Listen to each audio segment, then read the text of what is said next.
a ustedes, vamos a empezar ya con el taller del testamento vital.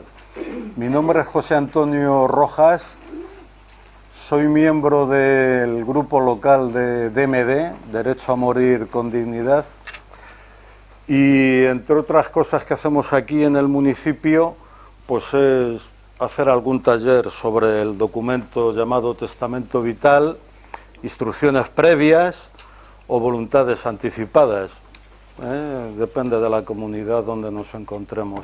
Aparte hacemos cineforum, libroforum, estamos en la avenida de Viñuelas también, los primeros domingos de cada mes en el mercadillo, y el objeto es, pues eso, con los talleres divulgar el conocimiento del documento entre la población tricantina. Y una vez dicho esto, y antes de empezar a desmenuzar el documento, me van a permitir que les comente brevemente que un mal día del mes de noviembre del año 2015, mi madre, una mujer de 85 años de edad, con Alzheimer y con 3 microinfartos cerebrales sufridos en los últimos años, estaba aquí en casa, en Irlar, donde vivía, con mi hermana, y después de cenar se fue a la cama, como solía hacer siempre, temprano, cuando sufrió un ataque epiléptico convulsivo severo, que la produjo daños cerebrales de gran intensidad. Casi que simultáneamente mi hermana, al oír ruidos extraños en la habitación, fue a incorporarla en la cama y tuvo mi madre un vómito con tan mala suerte que en vez de salir al exterior fue aspirado por el pulmón derecho y la causó una neumonía y una sepsis, una infección generalizada con una insuficiencia respiratoria importante. De hecho, las convulsiones fueron tan grandes que tuvo unas mordeduras fuertes en la lengua y en el labio inferior. Entonces, una vez que llegó... ¿Perdón, yo ya?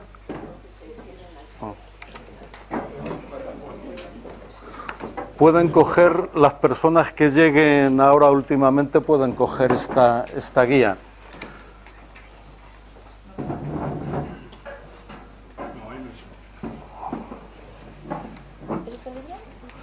Esta guía es la que efectivamente...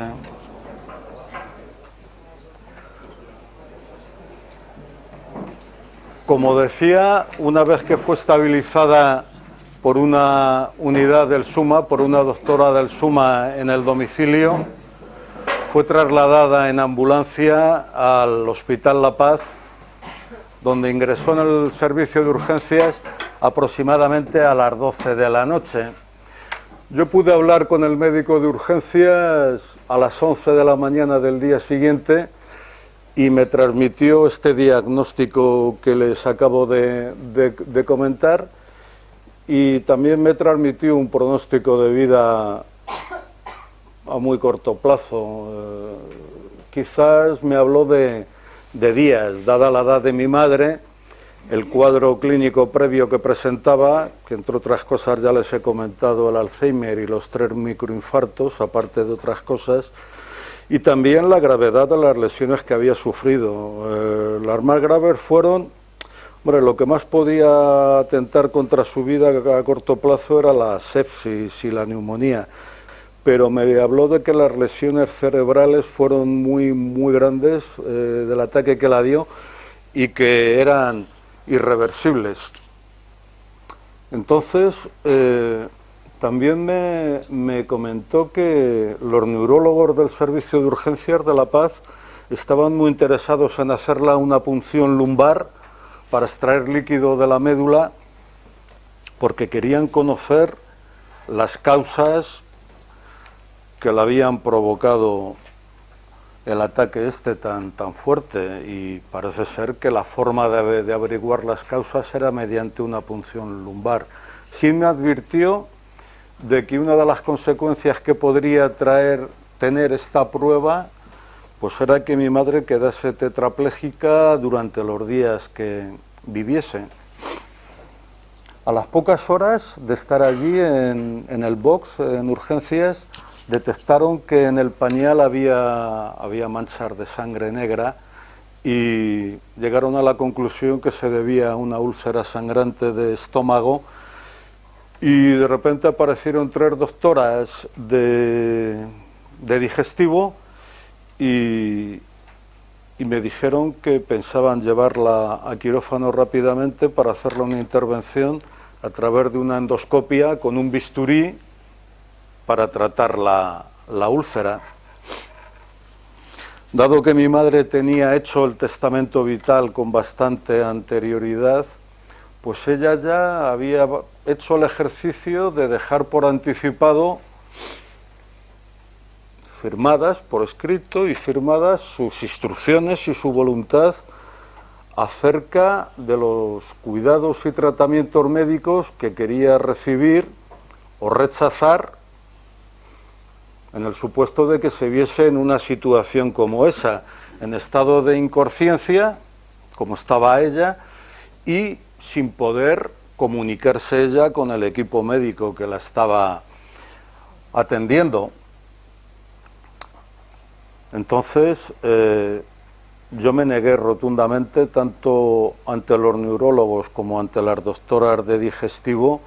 Una vez que hablé con el médico de urgencias y se ratificó en el pronóstico fatal a corto plazo, dada la edad de mi madre, la gravedad de las lesiones, su estado, a mí lo único que me preocupaba en ese momento era cumplir con la voluntad que me había transmitido mi madre en conversaciones muy anteriores, cuando conservaba la lucidez, y lo que me preocupaba era que no sufriese. Ese era el objeto principal de mi presencia allí, y en consecuencia les dije que yo, como representante legal, que es una figura que ahora veremos en el documento, en el testamento vital, que me negaba en redondo a que hubiese cualquier tipo de encarnizamiento terapéutico con mi madre o que la practicase en cualquier tipo de prueba invasiva, si eso no iba a contribuir absolutamente en nada para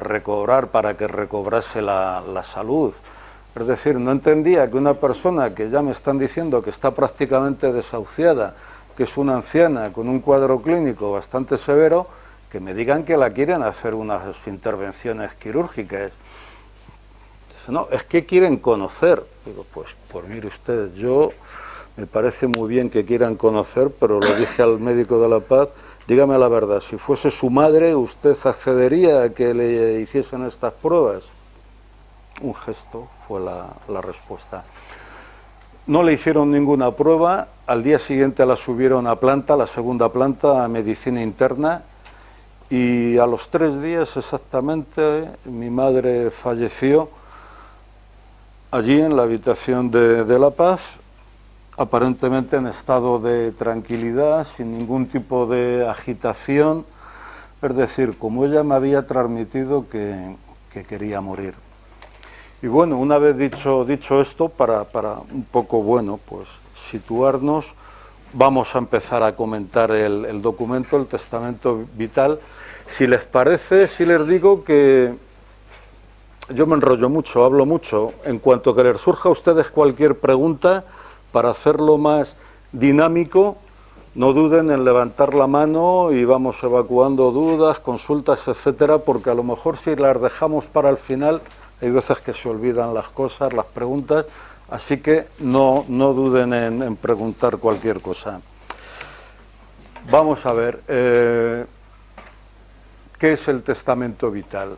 Pues, ante todo, hemos dicho que es un documento mediante el cual una persona manifiesta por anticipado su voluntad acerca de los cuidados y tratamientos que desea recibir o rechazar. Es muy importante también lo de rechazar, porque tenemos derecho a rechazar cualquier tipo de tratamiento que nos proponga el equipo médico.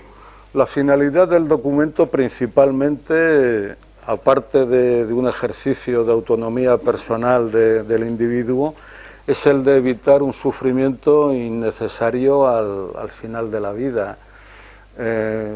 Yo creo que pocas cosas y tan crueles como mantener artificialmente en vida a una persona que tiene unos padecimientos oprobiosos. Y entonces con el documento efectivamente pues se intenta paliar o salvar la situación esta.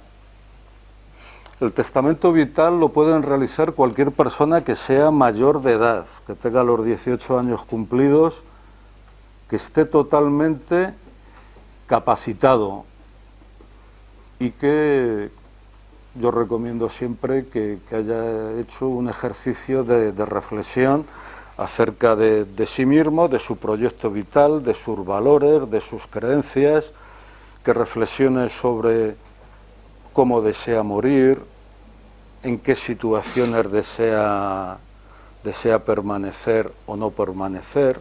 Bueno, después de un ejercicio de reflexión. Las razones para hacer el testamento vital, pues son varias. Como hemos comentado, la principal es manifestar por anticipado nuestra voluntad para el supuesto de que nosotros no nos podamos comunicar por estar inconscientes o por sufrir un grave deterioro físico o psíquico, que no nos podamos comunicar con el cuadro médico. También es importante hacerlo porque vamos a liberar de una responsabilidad a nuestros familiares. Por ejemplo, me estoy acordando en el caso de mi madre que estábamos los 4 hermanos. En esos momentos emocionalmente pues tienes una situación de debilidad, porque estás sufriendo por ver a un ser querido que está pues en fin, en una situación crítica. Y entonces, en esa situación, que salga el equipo médico y nos pregunte a los hijos sobre qué alternativa queremos que tome, nos las explique y que decidamos sobre la marcha, parece que no es el momento más adecuado para los familiares esa toma de decisión. Bastante tienen los familiares con el dolor que sufren en ese momento. Y luego también se puede dar el caso de que entre 4 hermanos que éramos, pues cada uno tuviese una opinión distinta.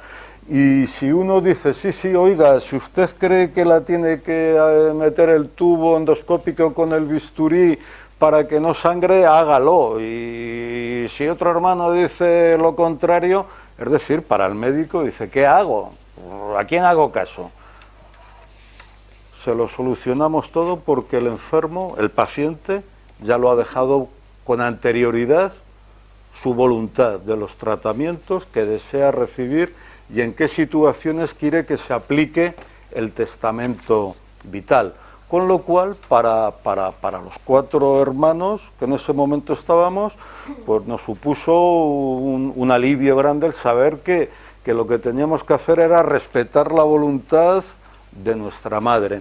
También supone un alivio importante para los médicos, porque muchas veces hay varias alternativas para el tratamiento de las lesiones que ha sufrido esa persona, y entonces, claro, pues puede dudar entre cuál aplicar y más si ve diferencias entre la familia. Con esto no tiene que pensar nada el médico, lo tiene todo muy claro. Únicamente tiene que seguir las instrucciones de la persona que en plenitud de facultades físicas y mentales otorgó y registró el documento en su día. ¿Cuándo se aplican mis instrucciones?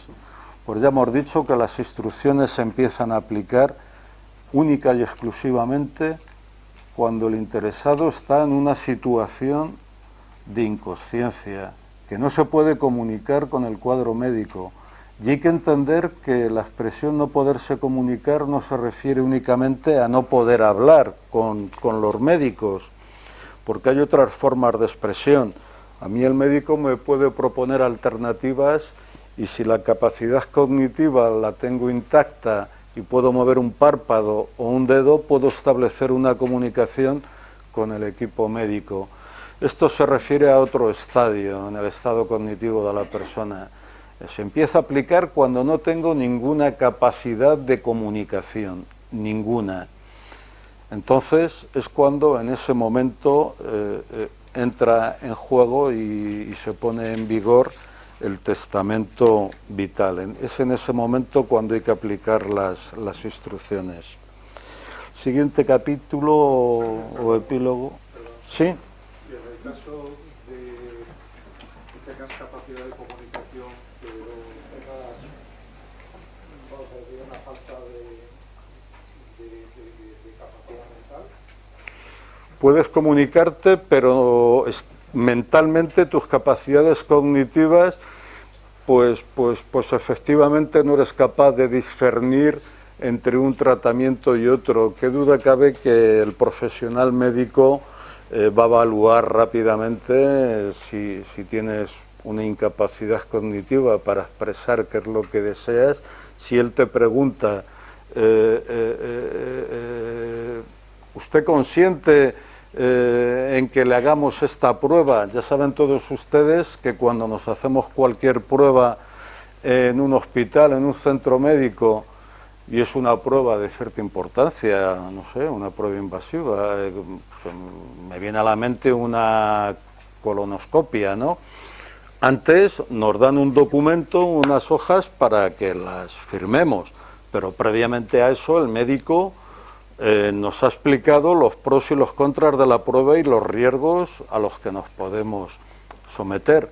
Ya saben que la colonoscopia actualmente, a no ser que diga el paciente nada en contra, la practican con sedación prácticamente en todos los hospitales. Y qué duda cabe que es muy improbable, pero puede conllevar algún riesgo. Entonces, nosotros damos el consentimiento informado, que se llama al médico de que aceptamos los riesgos de esa prueba y también declaramos que el médico nos ha informado de en qué consiste el tratamiento, de las alternativas. Entonces, en el supuesto que me comenta usted, pues si el médico requiere el consentimiento informado del paciente y evalúa que no tiene ninguna capacidad, pues si tiene testamento vital, es cuando entrará en juego el testamento vital. Y si no tiene testamento vital, la ley marca unos representantes pues, para otros actos civiles del derecho civil. El primer representante de una persona es el cónyuge, segundo son los hijos, tercero los padres, cuarto los hermanos, y el quinto, en ausencia de familiares, el cuidador principal de esa persona. Entonces, el médico tendrá que dirigirse a una de estas personas. A este respecto del consentimiento por representación, no del consentimiento que da el propio paciente, porque si está incapaz lo da su representante, tengo que decir una cosa que considero que tiene su importancia. En el año 2015 el gobierno modificó la Ley Básica de Autonomía del Paciente del año 2002. Estos aspectos del testamento vital ya se empiezan a recoger y a hablar en la Ley General de Sanidad del año 1986. Luego, en una ley superior de nivel estatal, que salió publicada en el BOE en septiembre del año 2002, la Ley Básica de Atención al Paciente, se desarrolló todos los derechos del paciente en el cual constaba el testamento vital. Y luego, con posterioridad, todas las comunidades autónomas, como tienen las competencias atribuidas dentro de sus facultades, pues han ido desarrollando diversas leyes de derechos y garantías de las personas en el proceso de morir, y cada comunidad ha legislado dentro, claro, de su esfera. Y entonces en algunas comunidades, por si una persona no puede desplazarse para registrar el testamento, para otorgarlo, pues algunas mandan al funcionario a casa, otras no, etcétera, etcétera. Lo que quería decir es que la modificación que hizo el gobierno en el año 2015 era acerca de la figura del representante legal. Hasta ese momento el médico tenía obligación de consultar, si no había representante en el testamento vital, con cónyuge, descendientes, ascendientes, hermanos o cuidador principal. A partir de ese momento, si hay colisión entre el parecer del médico en una situación grave de urgencia y lo que le diga la familia, el cónyuge, quien va a decidir en todos los casos actualmente es el juez. El médico, el hospital en cuestión, tiene total obligación de ponerlo rápidamente en conocimiento del juzgado y va a ser el juez el que diga si se va a aplicar la voluntad de la familia o si se va a seguir el criterio médico. Qué duda cabe que el criterio médico, pues claro, ya saben ustedes que todos los médicos tienen hecho el juramento hipocrático, tienen sus propias convicciones, sus propias creencias, y qué duda cabe que obran conforme a su conciencia y a lo que creen mejor para la persona. Y hay médicos que, debido efectivamente a sus creencias, pues son partidarios de conservar la vida, aunque sea de manera artificial, hasta los momentos últimos. Y obviamente eso puede entrar en colisión con lo que manifiestan los familiares. Es que el proyecto vital o las creencias de mi madre eran totalmente distintas a las suyas.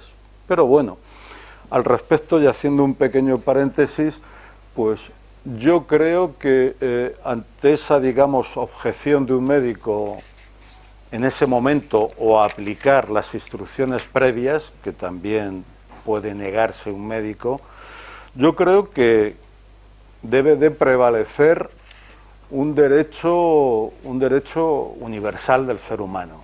Es decir, este documento hace sobre todo mención a la libertad y a la dignidad del hombre, del individuo, que son valores universales, mientras que los valores morales, religiosos, yo entiendo que son derechos individuales o grupales, que obedecen a un grupo que tiene determinadas creencias muy respetables, pero considero que el derecho de un individuo a su libertad y a su dignidad, a lo que él entiende por vida digna, muerte digna, están en una esfera superior a que un médico ejerza la objeción de conciencia.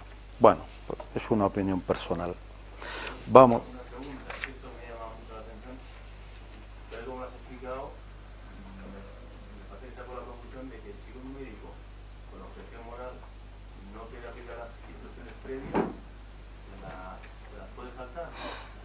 Las instrucciones previas, según ley, son de obligado cumplimiento para el estamento médico, pero en la práctica lo más probable es que si tú das con un médico, entre comillas, fundamentalista, con unas ideas morales religiosas muy arraigadas, esto va a intentar por todos los medios saltárselo por encima. Por eso hay que estar muy vigilantes, las personas o el representante, para que se respete la voluntad. Este es un documento totalmente legal y, como he dicho, regulado ya desde el año 86 y desarrollado posteriormente en varias leyes, y es de obligado cumplimiento. Pero, por desgracia, hay médicos que no lo aplican. Tienen que estar muy atentos los familiares o si hay un representante para vigilar y para observar que se respeta la voluntad del paciente. Y si no se respeta, hay que ir a un juez, efectivamente, al juzgado. Voy a hacer un inciso, para los socios de DMD, las personas que sean socios y tengan otorgado testamento vital, siempre avisamos a nuestro representante de que si hay un problema grave con el cuadro médico que está atendiendo a nuestro familiar, acudan inmediatamente a DMD para que el equipo jurídico y médico intervenga, porque esto, vuelvo a insistir, es de obligado cumplimiento y es un documento totalmente legal y en una ley estatal. Quiero preguntar cómo y cuándo se incorporan las instrucciones previas a la historia clínica del paciente. Bien, una vez que otorgamos el documento, y la manera de otorgarlo es acudir, ahora afortunadamente podemos ir al centro de salud del sector oficios. Antes había que ir a Sagasta, estaba centralizado en la Consejería de Sanidad de la Comunidad de Madrid, pero ahora afortunadamente hay del orden de 80 centros en toda la comunidad a los cuales la ciudadanía puede acudir sin necesidad de desplazarse. Pero claro, ¿qué me dirán ustedes? Una persona que viva en Puebla de la Sierra o en Montejo, venirse a Madrid una persona a lo mejor mayor. Entonces ahora otorgamos el documento aquí, en oficios. Nos atiende una funcionaria pública, que es quien da validez al documento. Y con los papeles que la vamos a llevar, donde están impresas nuestra voluntad y nuestras instrucciones, ella lo va a transcribir telemáticamente y lo va a mandar al registro de la Comunidad de Madrid, que está en la calle Sagasta. Ese es el registro comunitario. Y luego se va a integrar en otro registro a nivel nacional. Esa es la forma de registrar. Pero tiene que ser obligatoriamente siguiendo el modelo oficial de la Comunidad de Madrid, que es el que les he entregado a ustedes, y no ante tres testigos, que es la otra forma de darle validez al documento. Al documento se le puede dar validez de dos formas. Una, de la manera que les he dicho, con el documento oficial de la Comunidad de Madrid, no lo podemos modificar, las autoridades sanitarias no admiten que modificamos el documento en la Comunidad de Madrid, pero bien, si nosotros queremos hacer un testamento manuscrito que se atañe más a nuestros valores, a nuestras creencias, y redactamos el clausulado conforme a como nosotros creemos, el documento es igualmente válido, no se puede registrar porque no es el documento de la comunidad y tienen que intervenir tres testigos, con la salvedad de que dos de ellos no pueden tener ningún rango de consanguinidad hasta el tercer grado con el otorgante del documento. El tercer testigo sí puede ser un familiar con rango de consanguinidad de primer grado. Tampoco puede tener ningún nexo patrimonial, ni económico, societario, el testigo con el otorgante. Se pudiera dar el caso de que alguien esté interesado en que una persona fallezca rápidamente por motivos económicos. Entonces, con esta salvedad de que no pueden tener ningún rango de consanguinidad hasta tercer grado, ni ninguna relación patrimonial, económico-financiera con el otorgante, pueden ejercer de testigos cualesquiera personas que designemos y el documento es totalmente válido. ¿Qué ocurre con respecto a la otra opción que hemos comentado del documento oficial de la Comunidad de Madrid? Pues ocurre que si no está registrado en ningún sitio, si yo tengo un accidente y tengo incapacidad para comunicarme y estoy viajando solo por donde sea y me ingresan rápidamente en un hospital y tienen que tomar decisiones rápidas, el equipo médico, a la vista de la documentación que le proporciona la Guardia Civil de Tráfico, van a hacer una consulta en el registro informático Y si yo tengo el testamento vital registrado en la Comunidad de Madrid, va a salir y va a decir, este señor tiene testamento vital. Lo va a leer y va a ver cuáles son mis instrucciones. Si en ese momento estoy solo y no está ni mi representante ni ninguna persona a la que él pueda consultar. Luego hay un tema muy importante por el cual recomendamos hacer el documento de testamento vital oficial de la Comunidad de Madrid, porque la accesibilidad del cuadro médico a nivel nacional, si no lo hacemos así, es imposible que el cuadro médico se entere de que nosotros tenemos el testamento vital. Y el otro motivo por el cual también se recomienda hacerlo a través del documento oficial es el tema de la visibilidad. Aunque a ustedes les parezca mentira, en un país como el nuestro de 47 millones de habitantes, actualmente, y después de un fuerte impulso en el último año, hay registrados solamente, no llega a 350.000 testamentos vitales. Y entonces, hombre, pues hay un problema de visibilidad. Si las autoridades ven que somos 4 gatos los que tenemos el testamento vital, esto no es un problema social, no es una demanda social. Es decir, queremos hacernos visibles y que las autoridades sepan que queremos ser dueños de nuestro destino. Dígame. Sobre lo que ha comentado aquí nuestro compañero hace un momento, sobre el tema de si algún profesional sanitario se declarara objetor, me voy a permitir, para aclaración, voy a leer una instrucción de un testamento vital actual de un familiar mío.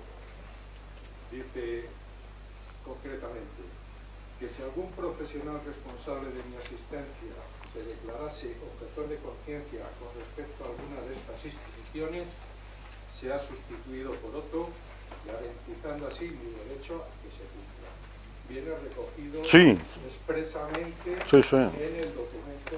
Sí, está en la guía que les acabo de entregar a ustedes y está expresamente en el clausulado que propone DMD para incluir en el cuerpo de otras instrucciones. Está puesto aquí. Ya les digo que en la práctica, si no estamos muy vigilantes, determinada persona, determinado médico, puede intentar soslayar, saltear, driblar la voluntad del paciente en aras efectivamente a su criterio y a sus creencias. Pero tiene usted razón en que efectivamente está registrado, está puesto en un clausulado en la guía que les acabo de dar. Sí. En la segunda opción que han comentado ustedes de los 3 testigos, que no se puede registrar, dejamos aparte el haberlo hecho ante la Comunidad de Madrid, ¿vale? La segunda opción. Se recomendaba elevarlo a público ante notario. ¿Eso es así? Ahora mismo los notarios ya no pueden registrar el testamento vital. Anteriormente sí. ¿Por la modificación? Sí, por la modificación que ha habido. No obstante, el documento una vez que lo recibimos devuelto de la Consejería de Sanidad de la Comunidad de Madrid, desde que el Centro Médico de Oficios lo manda, una vez que hacen las comprobaciones oportunas y se cercioran de que el documento es perfectamente conforme a derecho, que no hay ninguna cláusula dentro del documento contraria a la ley, nos lo van a devolver con un sello de registro oficial de la Comunidad de Madrid y eso tiene total validez.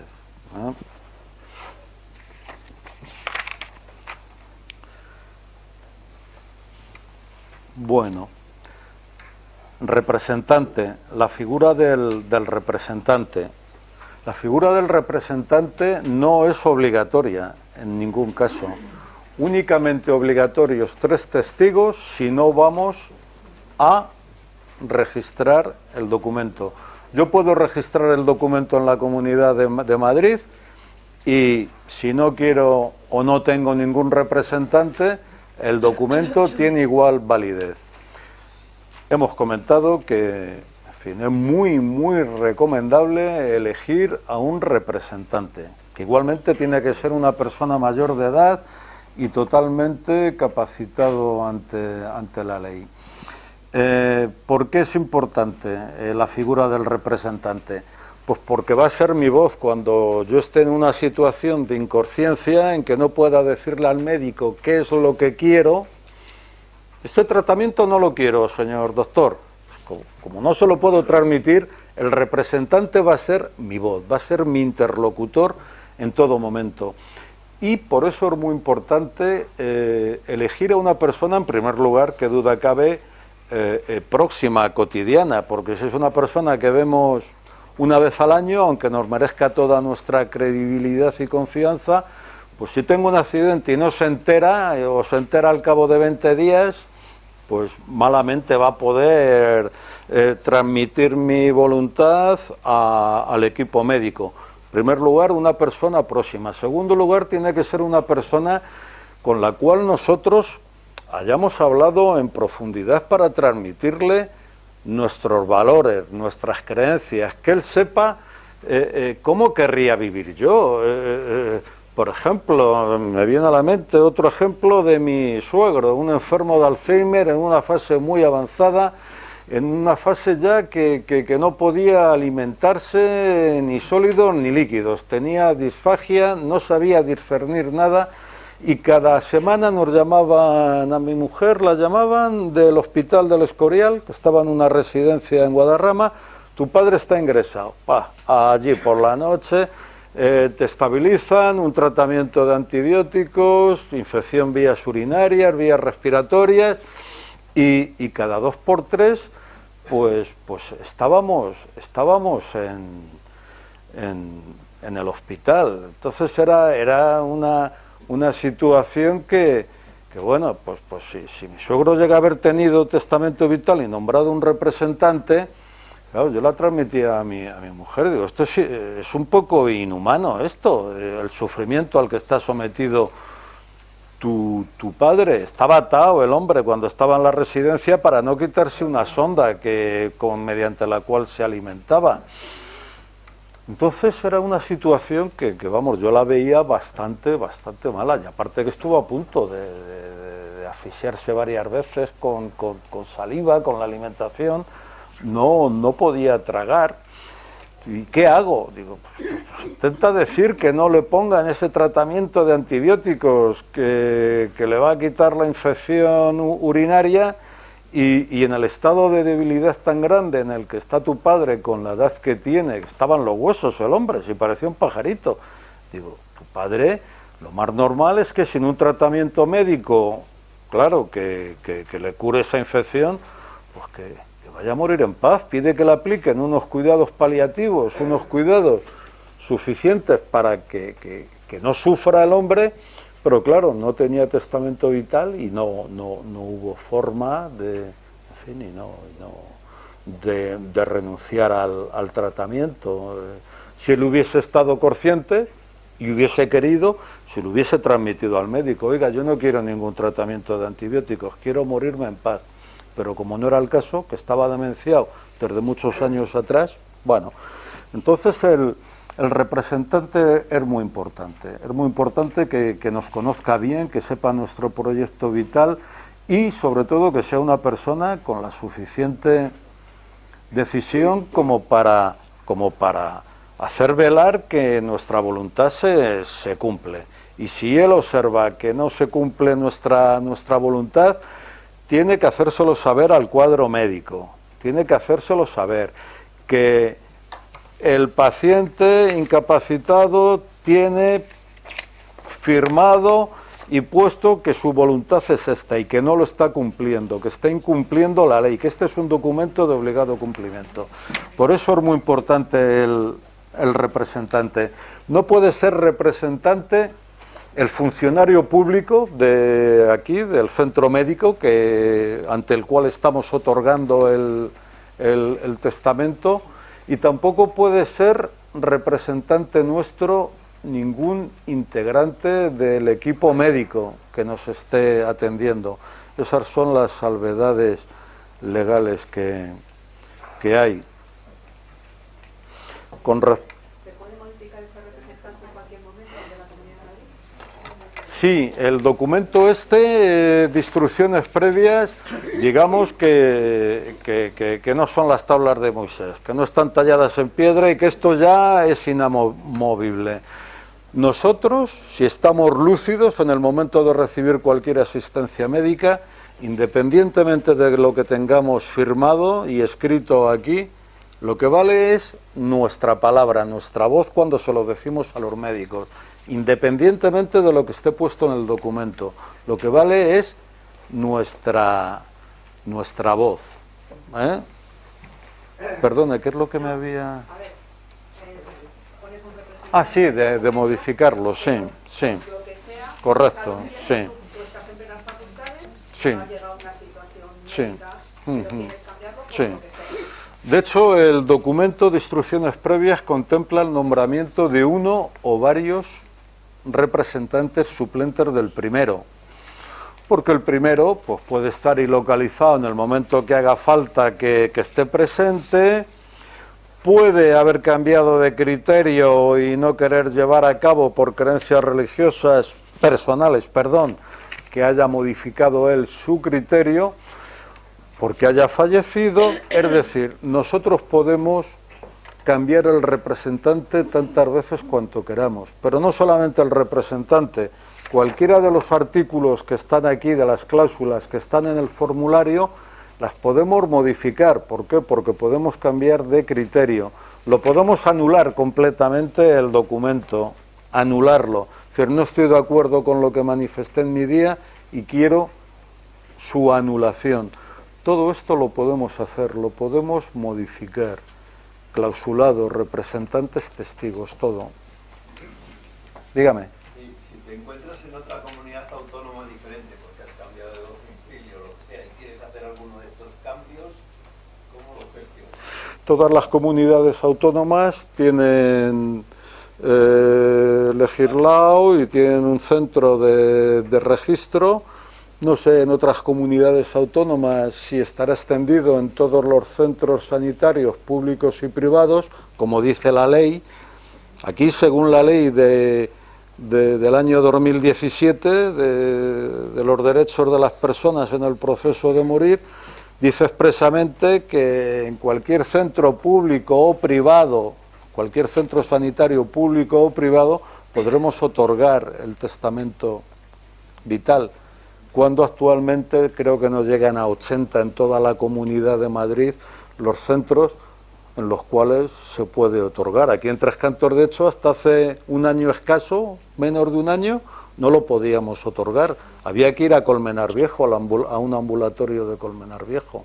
Entonces, si se traslada usted a otra comunidad autónoma a vivir y está empadronada en otra comunidad autónoma, usted puede hacer todas las modificaciones o que crea oportunas en el registro de la otra comunidad. Dígame. Vamos a ver un problema.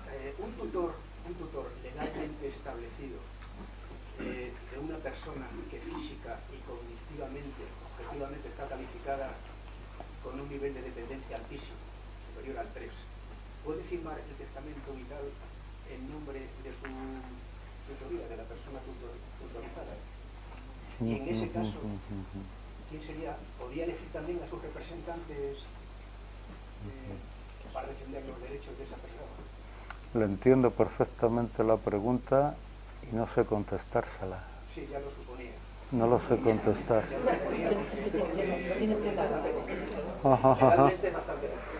Yo, sí, vamos, intuyo, a lo mejor presiento que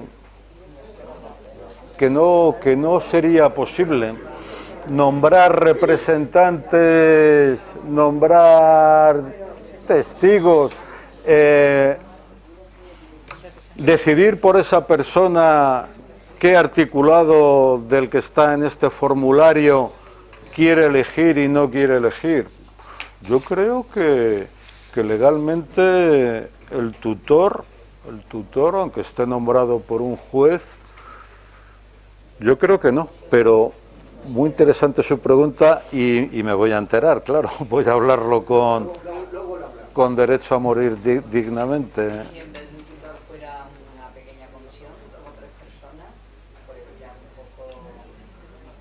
Lo ignoro.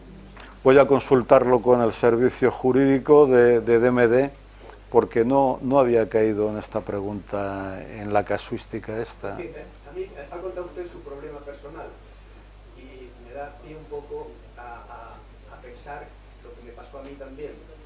En un momento determinado, Hazlo un poquito me más alto, exigen, por favor. sí, me exigen, en un momento determinado me exigen ser el tutor de mi madre, porque cognitivamente estaba desahuciada.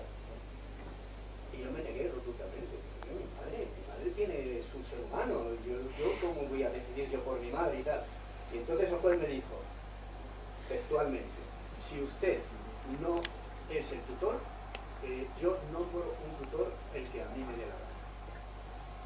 Y bueno, pues si me pone ante ese dilema, pues voy a ser yo, claro. Sí, antes que otra persona extraña administre los bienes. Total y absoluto de tener que quitarle los derechos civiles a mi madre.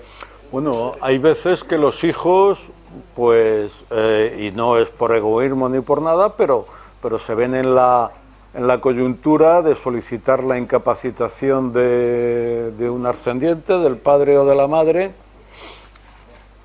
porque puede haber problemas legales con respecto a la herencia en el futuro si el padre o la madre están incapacitados. No era el caso, o sea, era Claro. un problema exclusivamente de conciencia. Sí. Darle derecho a mi madre a ser una persona... Sí, claro. Es un tema muy delicado y que únicamente tiene que autorizar un juez. Claro. Pero bueno, ya a ver si evacuamos esta pregunta que me ha hecho usted y salimos de dudas. Pues Antonio, yo tengo una pregunta muy tonta. Dime. Yo me hice el testamento vital en el registro de la calle Sagasta hace muchísimos años, pero ahora DMD recomienda incluir una serie de puntos, 4 o 5 puntos en ese testamento. ¿Cómo hago yo para incluir esos puntos que está recomendando DMD? Bien, ahora lo vamos a ver, pero bueno, como hemos dicho que para hacerlo más dinámico, vamos a contestarte a la pregunta. Cuando vamos al ambulatorio y estamos con el funcionario o la funcionaria ante el cual otorgamos el documento, ustedes verán en la hoja donde viene el clausulado, por detrás de la solicitud en sí, en la parte de atrás ven que hay un formulario con 1, 2, 3, 4 cuerpos. Es la hoja esta, el reverso de esta hoja. Verán que hay un formulario con 4 cuerpos, en el cual vamos a indicar los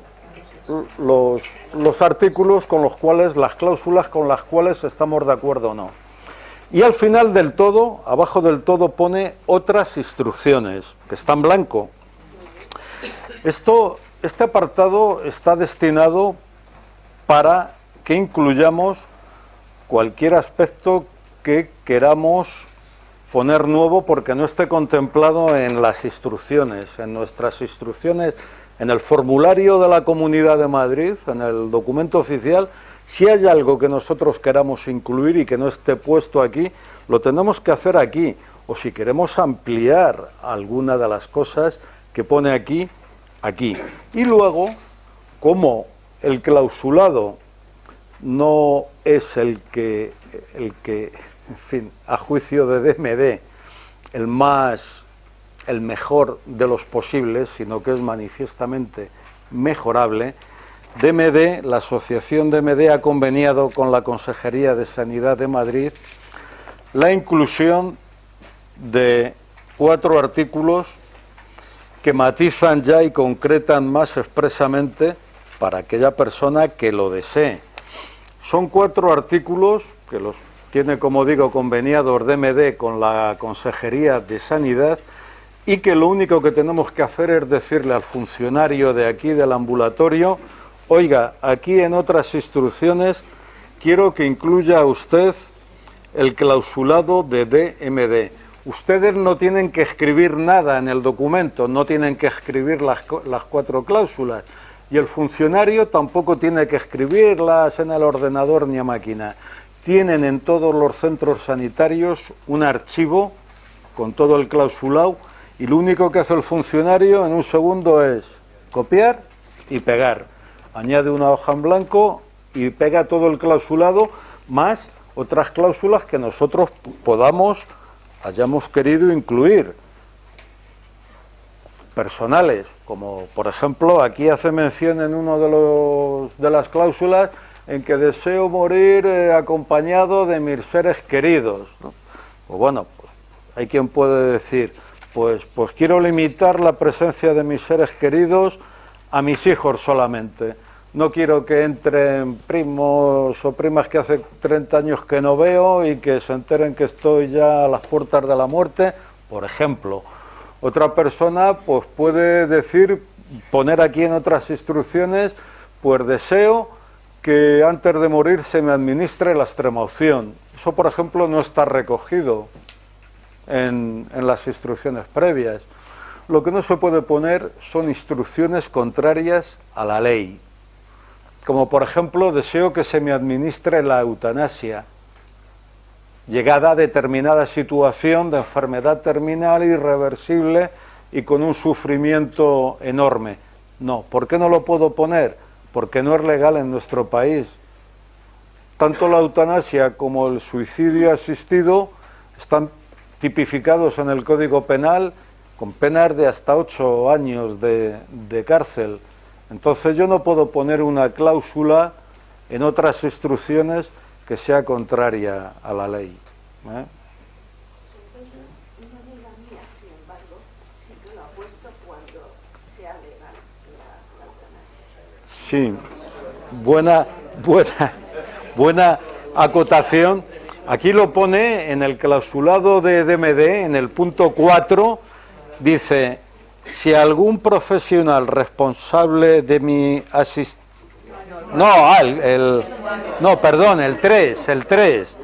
El punto 3 dice, si para entonces la legislación regula el derecho a morir con dignidad mediante la eutanasia, es mi voluntad morir de forma rápida e indolora, de conformidad con la regulación que se establezca al efecto. Es decir, pone el condicional. Si para el momento en que yo esté ingresado en un hospital y no pueda decírselo a los médicos que quiero que se me administre la eutanasia, si para ese momento ya está regulada por ley, pues deseo que se me administre. Posiblemente, no sé, pero todo pinta que en el transcurso del año posiblemente se regule una ley de eutanasia en nuestro país, porque ha salido hace un par de semanas o 3 aprobada la propuesta de ley por 178 diputados y ahora se va a proceder a discutir el articulado entre todos los grupos políticos y con la correlación de fuerzas parlamentarias que hay hoy en día, pues es muy probable que este mismo año se legisle y tengamos una ley de eutanasia. ¿Podría cerrar la cuenta de allí para que no haya corriente? Sí.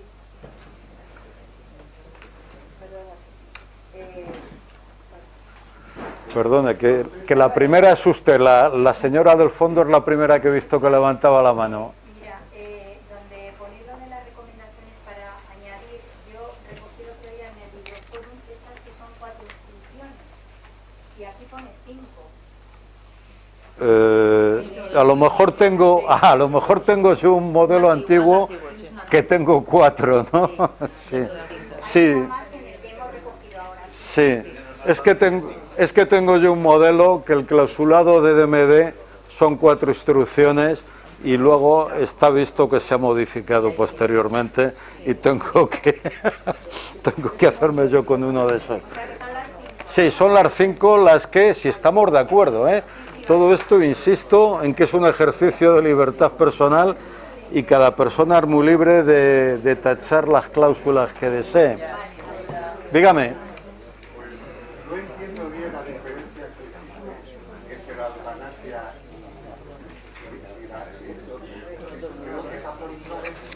entre la eutanasia y esto y el documento de testamento vital.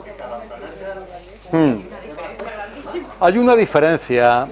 Hay algunas líneas sutiles que se difuminan los conceptos, pero la eutanasia implica que le van a provocar a uno la muerte por acción. Nos van a administrar un documento por vía oral o vía intravenosa en determinadas circunstancias que contempla la ley, con los cuales nuestra vida va a terminar en cuestión de minutos de una manera indolora. Testamento vital. Yo, por ejemplo, soy un enfermo de ELA que estoy incapacitado, que no tengo capacidad de respirar, por poner un ejemplo, y me tienen que hacer una traqueotomía para estar conectado a una máquina y poder cumplir las funciones vitales que mis órganos no son capaces de hacer. Si yo estoy en un estado, como contempla el documento, avanzado de la enfermedad, incurable, irreversible, puedo rechazar el tratamiento. Esto no conlleva que los médicos van a decir, pues usted no quiere someterse al tratamiento y tal. No, esto te provoca la muerte por omisión, no es por acción. La eutanasia es una acción, Igual que con el suicidio asistido, al final el fin es provocar la muerte al individuo que solicita, dentro de la ley, vuelvo a insistir, acabar con su vida. Y hay aunque el fin es el mismo, es distinto que a mí un médico personal sanitario me administre una inyección intravenosa de pentobarbital sódico, a que si yo tengo la ELA y no puedo mover mis extremidades y deseo morir, un médico o un amigo, una mano amiga, me acerque un vaso con una pajita cerca de los labios y yo aspire. Soy yo, pero necesito la colaboración obligatoria de otra persona. O sea, ese punto, de momento, por ley, no está contemplado. Ahora mismo está penalizado tanto el suicidio asistido como la eutanasia. Lo único que está legislado y que es totalmente legal es el testamento vital. No nos están provocando la muerte por una acción, es provocarnos la muerte no de una manera inmediata, sino porque nosotros, dentro del ejercicio de nuestros derechos, renunciamos a un tratamiento médico. Esa renuncia nos va a conducir inexorablemente a la pérdida de la vida en un plazo de X días, o de X horas, o de X días.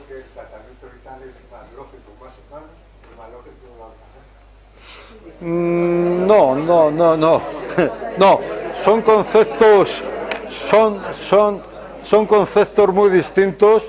Es muy amplio el debate y el tema de la eutanasia pues es un tema muy interesante para debatirlo, pero nos llevaría mucho tiempo y creo que es muy interesante que veamos el clausulado, que no hemos visto nada del clausulado. El tema de la eutanasia, aquí el doctor Luis Montes, que fue presidente de la Asociación Federal DMD, y otros médicos de la asociación, filósofos, han impartido charlas sobre eutanasia y muerte digna, pero es otro debate, es otro debate.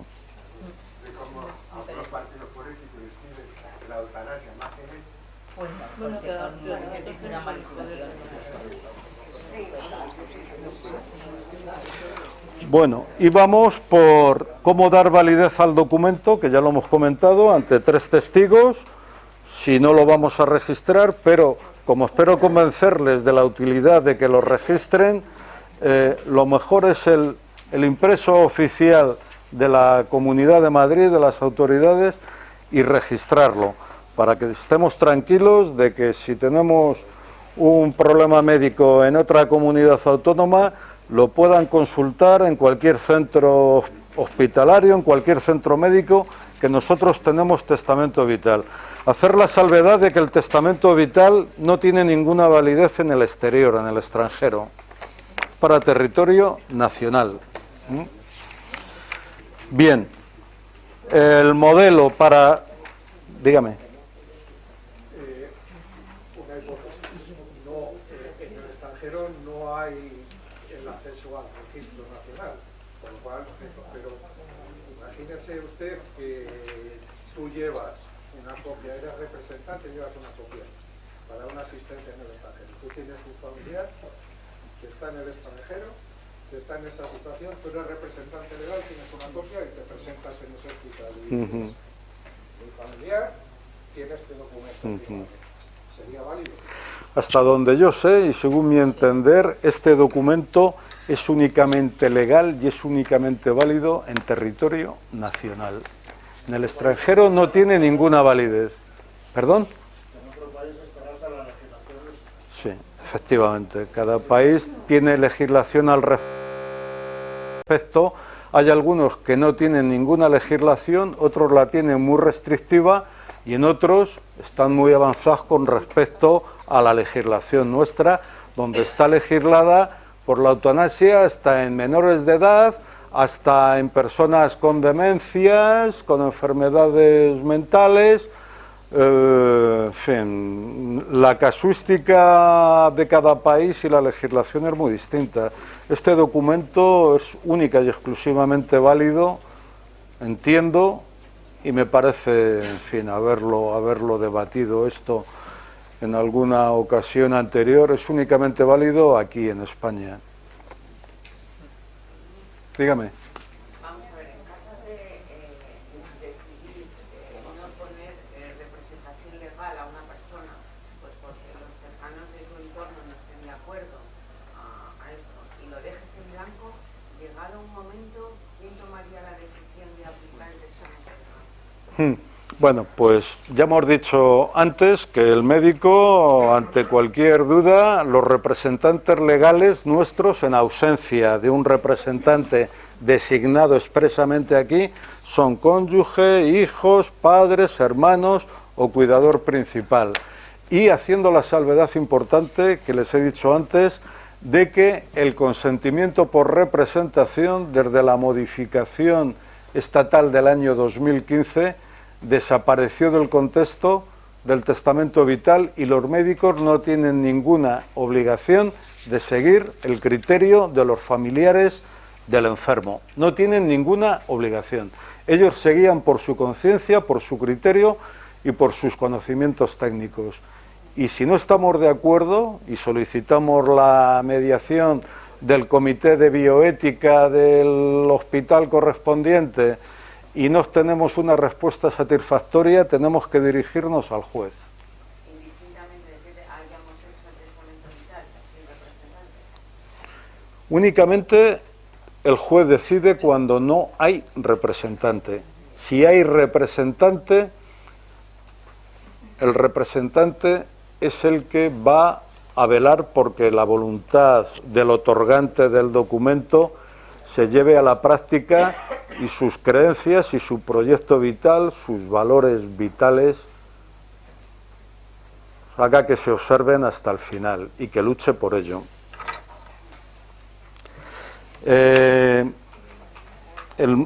Dígame. Me surge una duda, es que quizá no me he enterado. Si una persona tiene ya hecho el testamento ante notario, el testamento vital, ¿le conviene hacerlo ahora ante el registro o está ya registrado? Yo entiendo que no, que ya es totalmente válido, anterior a la ley actual, y ese documento es totalmente válido.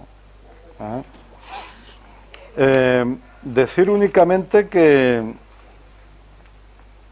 el modelo este, como hemos comentado antes, si lo queremos registrar, tenemos obligación de rellenar el modelo que nos propone la Comunidad de Madrid.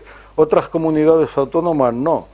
Admiten que un ciudadano lo redacte en manuscrito o que cambie el clausulado, pero la Comunidad de Madrid no lo permite.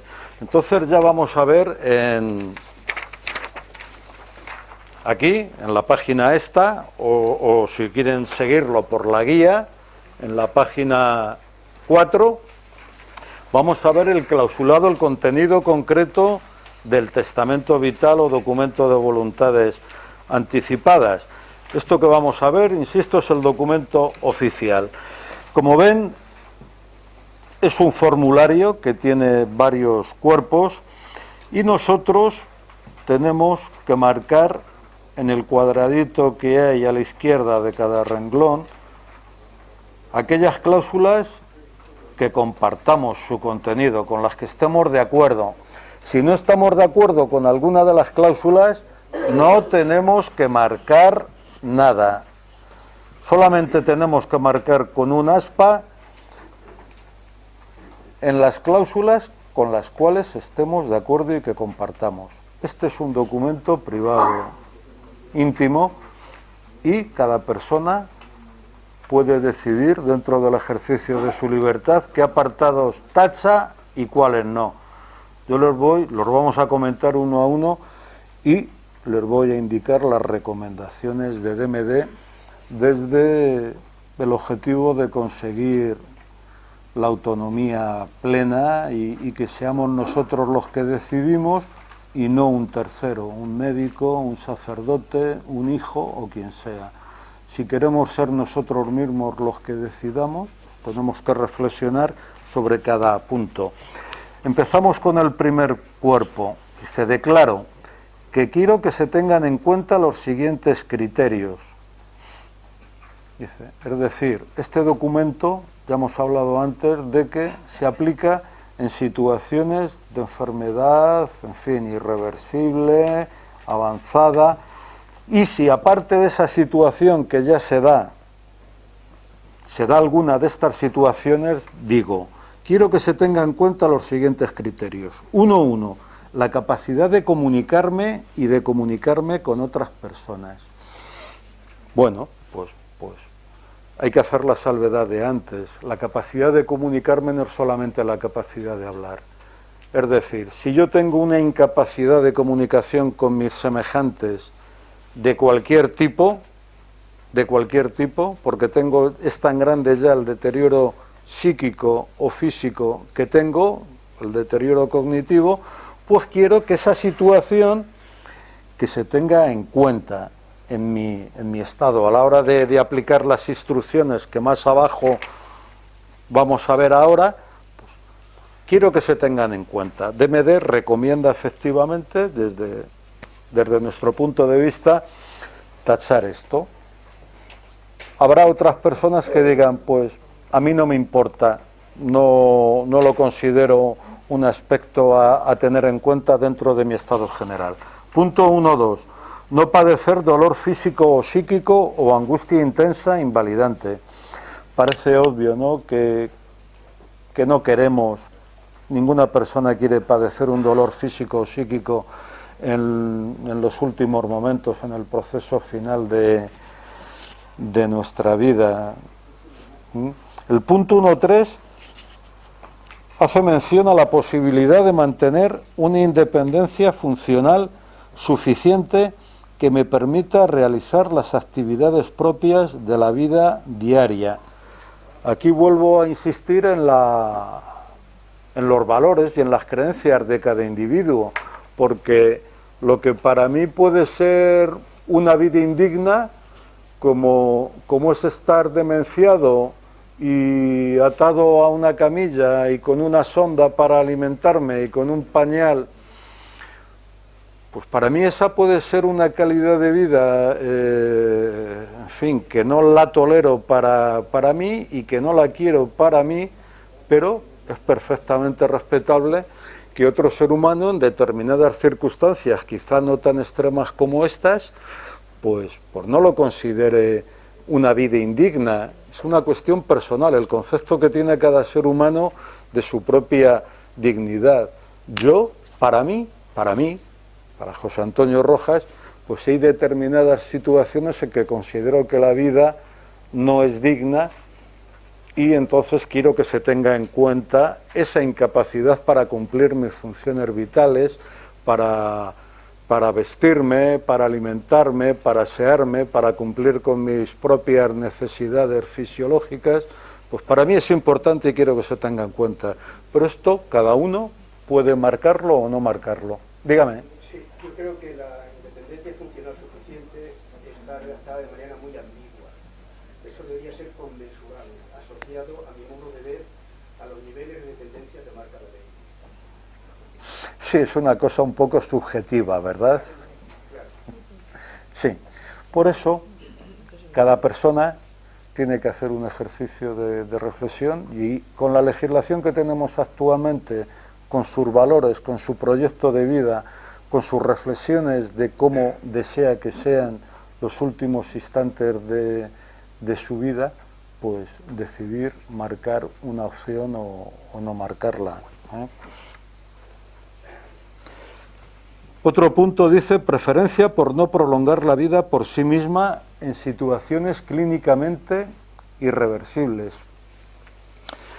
Esto, no sé, parece mentira, pero en las sociedades occidentales tan avanzadas como son, y que tenemos nuestra Declaración Universal de los Derechos Humanos y civiles y de todo orden, parece mentira que, estando tan avanzados como estamos, la muerte siga siendo un tabú. Parece que hay miedo a hablar sobre la muerte, cuando es un hecho de lo más natural y cotidiano que hay. Todos los días se muere gente, y aquí no nos vamos a quedar ninguno de los que estamos aquí, y es más, es que desde que nacemos ya empezamos a morir un poco. Es decir, la muerte es un proceso,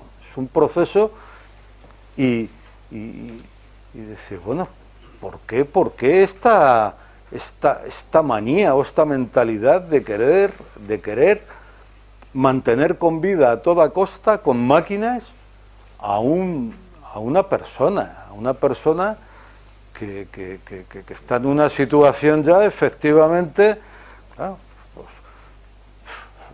sí, en las últimas, entre comillas, porque en nuestros países tenemos unos hospitales que tienen una tecnología tan fuerte, tan potente, que a una persona que, si no le tuviesen conectada a mecanismos artificiales, se moriría de una manera natural, siguiendo el curso de la naturaleza, en unos pocos días, sin sufrimiento, con unos cuidados paliativos adecuados.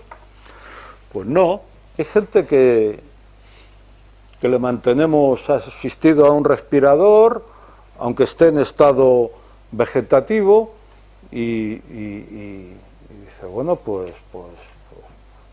hay gente que querrá, y yo lo respeto profundamente. Me viene a la mente la figura de un ex primer ministro israelí, creo que fue Ariel Sharon, que tenía unas firmes convicciones religiosas, sufrió un accidente cerebral muy intenso y quedó postrado en una cama, inconsciente, y así creo que estuvo 8 años o 10 años, con alimentación artificial, hidratación artificial. Entonces yo respeto profundamente, insisto, a las personas que toman esa opción. No estoy de acuerdo con la actitud generalizada, digamos, en nuestras sociedades, de querer prolongar artificialmente la vida y no querer dejar que la naturaleza siga su curso. Pero bueno, esto es una cosa también muy personal de cada persona, de cada ser humano. El punto 1.5 dice: preferencia por permanecer en mi domicilio habitual durante los últimos días de mi vida. Pues habrá muchas personas que sí, que deseen que los últimos momentos pues estar rodeado de las personas queridas, de la familia, en lugar de en una habitación de un hospital, conectado a un montón de tubos y a máquinas, y que quieras estar en una situación donde tus familiares, mientras que mantengas la conciencia, pues te proporcionen lo que yo creo que todas las personas queremos en esos momentos, que no es ni más ni menos que consuelo, que alivio.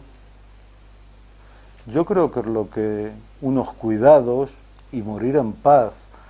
De hecho, yo he hablado con algunos médicos de paliativos y dicen estar firmemente convencidos de que una persona que en esos momentos que preceden a la agonía o en la misma agonía que estas personas que están en un estado de aceptación de la situación, que lo han aceptado como un hecho natural, la muerte, que están en paz consigo mismas, que lo aceptan de una manera natural su destino, que controlan mucho mejor el dolor que las que viven en una situación de agitación, de miedos, de intranquilidad, porque nunca han practicado el ejercicio anticipado de pensar sobre su propia muerte.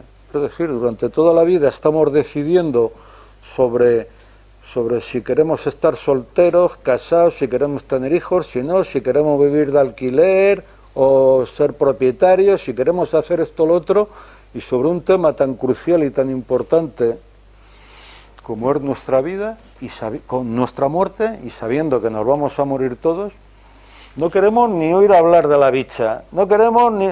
No mientes a la bicha, no quieres saber nada. Y de hecho hay gente que bueno, pues que a lo mejor están ya con un diagnóstico fatal y que les han hecho pruebas médicas y que el médico dice, joder, este señor, si tiene metástasis y cómo se lo digo, y le sondea un poco y dice, a mí no me diga usted nada, yo no quiero saber nada. Entonces el médico dice, muy bien, pues mira, se lo digo al hijo, a la hija o a la mujer y yo me quito el... Hay gente que efectivamente que no quiere saber nada.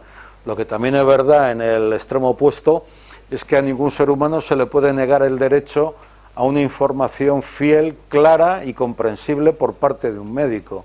O sea, esa dejadez profesional por parte de un médico que no le comunique a una persona un diagnóstico fatal a corto plazo y que automáticamente vaya a un familiar que está presente en la sala de al lado y le diga, tu padre tiene un pronóstico fatal, le quedan 3 meses de vida aproximadamente, tiene metástasis en el hígado, en el colon y no sé dónde más. Ni se le ocurra a usted decirle nada a mi padre, bajo ningún concepto que se entere.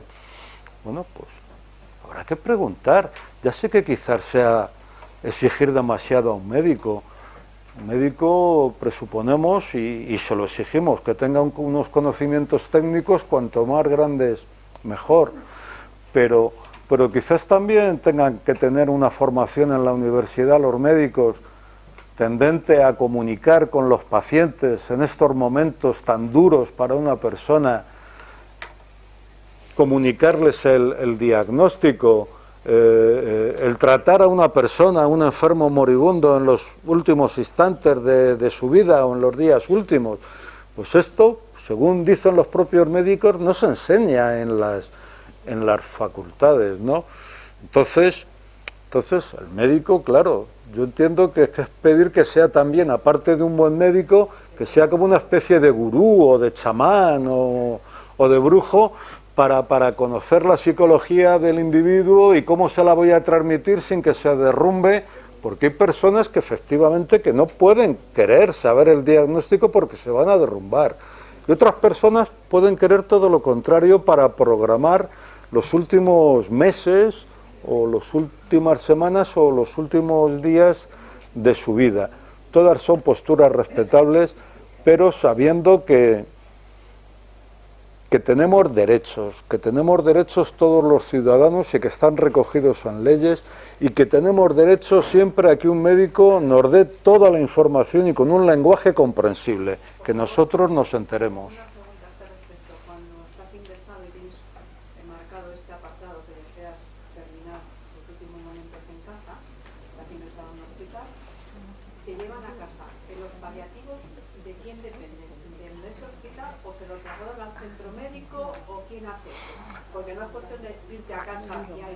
Sí, mire usted, esto es una ley que, como tantas leyes, son preciosas, pero que si no hay dotación presupuestaria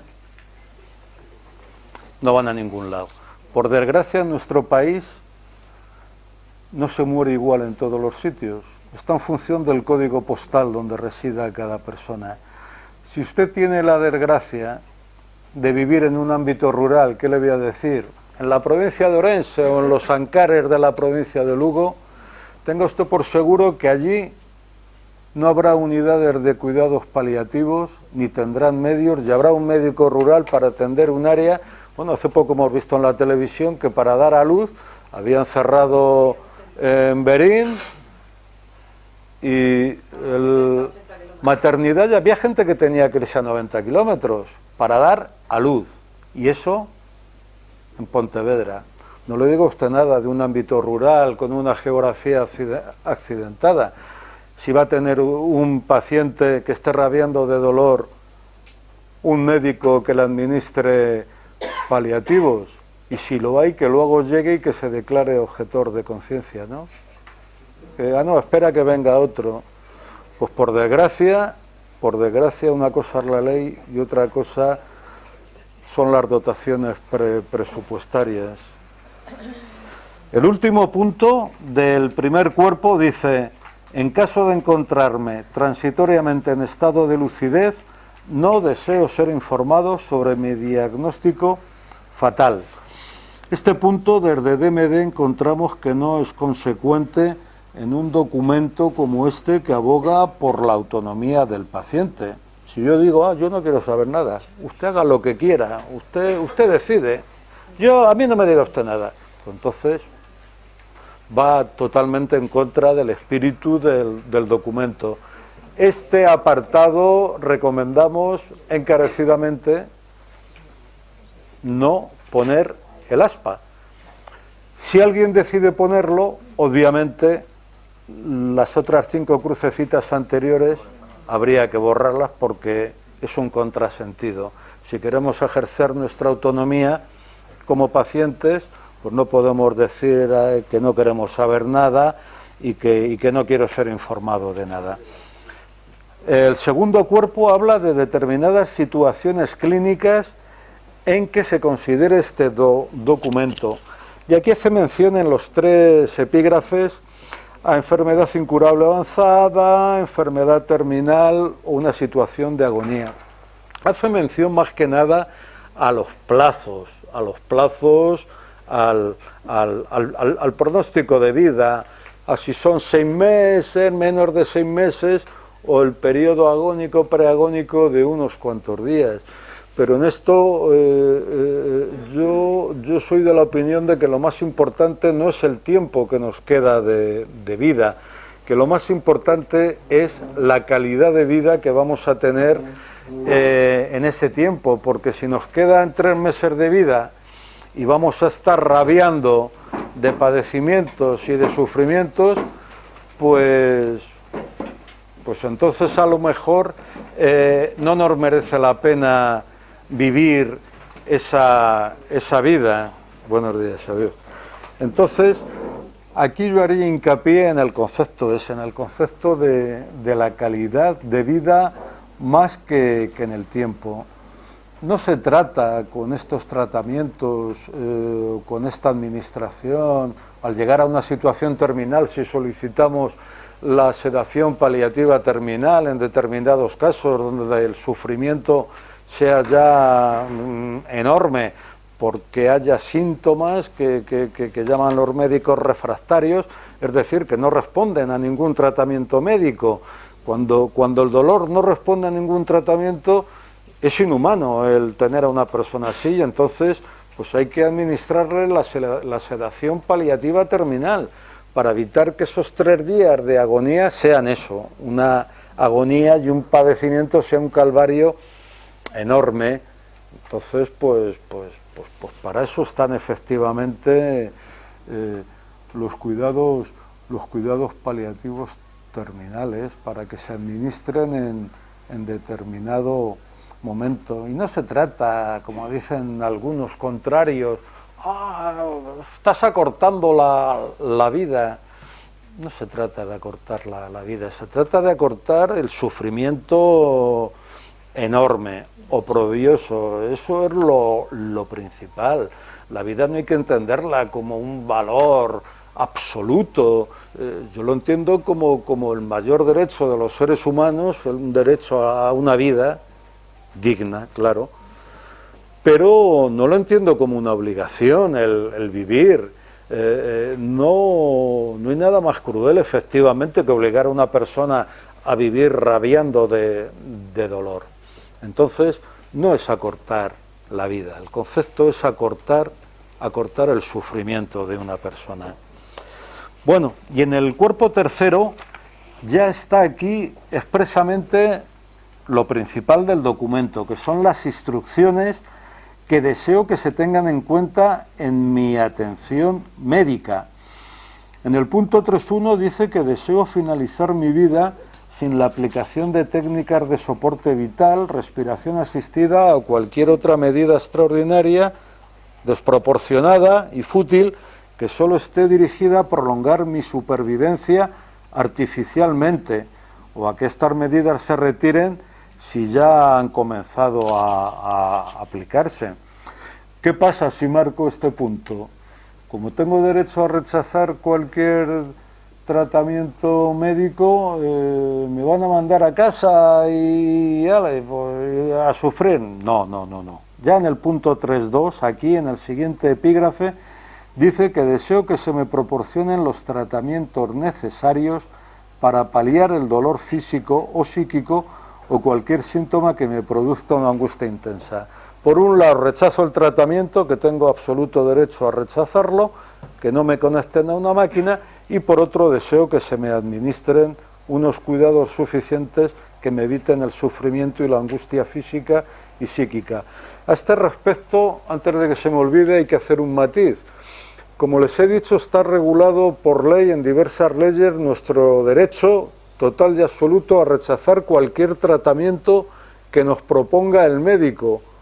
El médico está obligado a proponernos efectivamente un abanico de posibilidades y de tratamientos, y nosotros estamos en nuestro derecho de admitirlas o de rechazarlas, y el médico tiene absoluta obligación de aceptar nuestra voluntad. No se puede negar en nada a nuestra voluntad.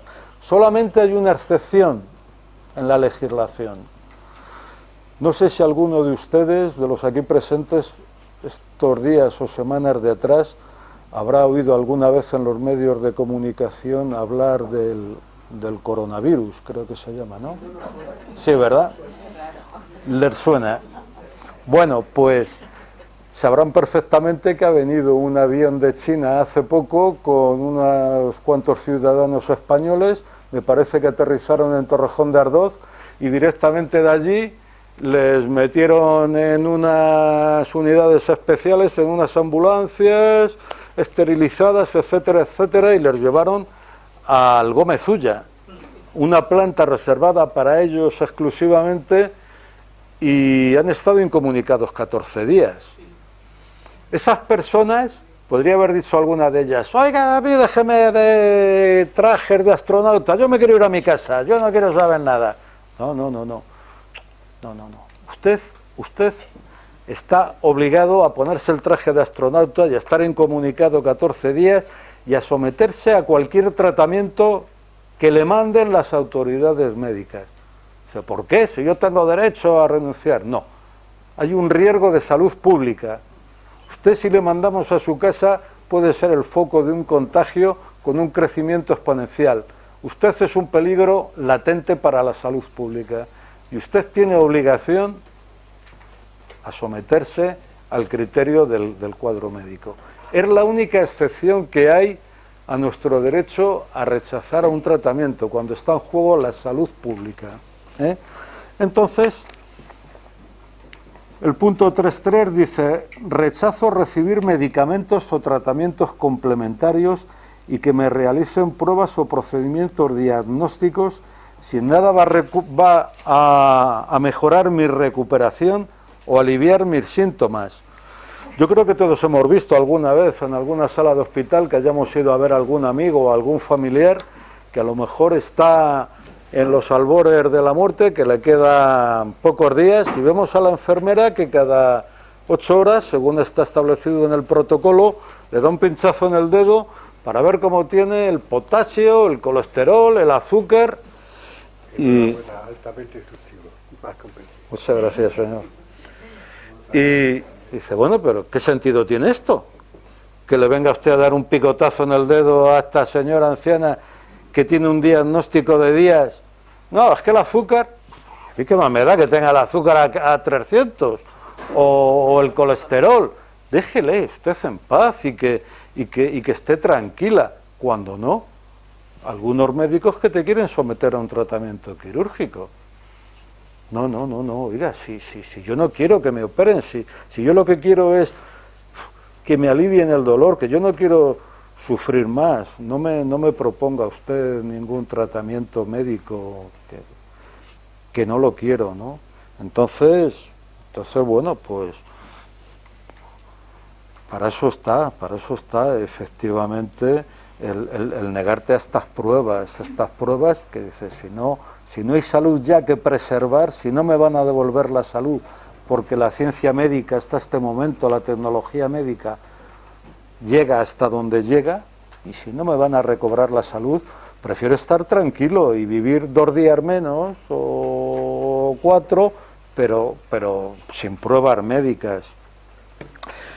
3.4. Deseo que se facilite a mis seres queridos y familiares el acompañarme en el trance final de mi vida, si ellos así lo manifiestan, y esto es muy importante, y dentro de las posibilidades del contexto asistencial, porque está recogido en la ley, que la ley es preciosa, que en los momentos finales de la vida habla del principio de intimidad de las personas.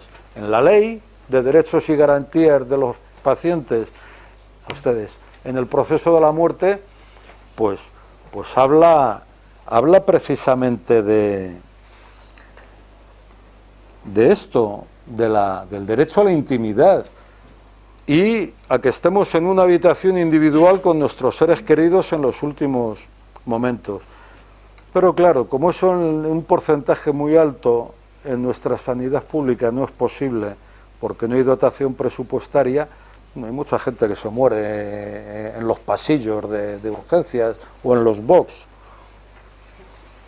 Y entonces dices, una habitación individual para mí solo.